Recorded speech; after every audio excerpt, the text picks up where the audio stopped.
maybe just talk a little bit about the difference comparison between Energy Metals and their facilities back in the day versus new facilities that enCore now owns. Yeah, it's really very similar at first glance, but when you delve into it, it's amazingly different. We took the Hobson plant on 2005, I think, and to get the license and the facility.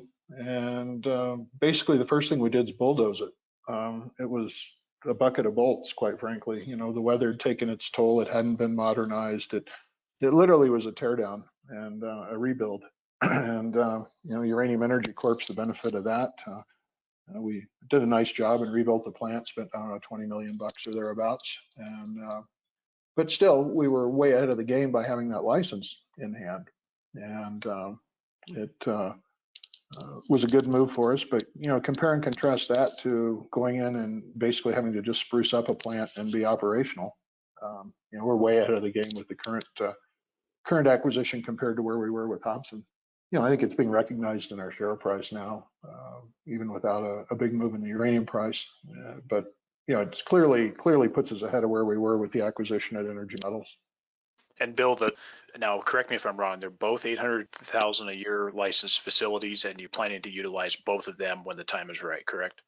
Well, you're right on the first part. The second part, we still haven't made a corporate decision on. Here again, we are going to be over the course of the next few months. Rosita is the obvious first step. What to do with Kingsville is a question that we haven't answered yet. One of the possibilities is to take the equipment at Kingsville and double our production size at Rosita. The other one, and the simple fact of the matter is Kingsville is going to take a lot more work to get it up and ready for production. It's also a bit off of the trend in terms of the South Texas uranium province. Rosita is smack dab in the middle of it. So its location is better. If you start looking at, both plants are licensed for satellite operation for satellite fields or satellite plants. But Rosita is just the better of the two.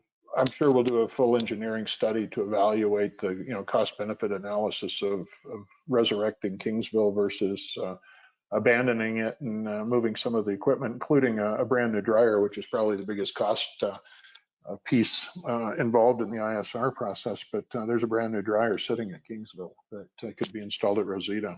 And so that's clearly one of the things we'll be doing. So I can't really commit to renovating and operating Kingsville or abandoning it and increasing Rosita's capacity.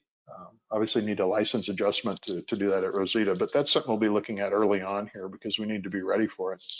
But it's not really any duplicative efforts in terms of getting Rosita up and running to start with.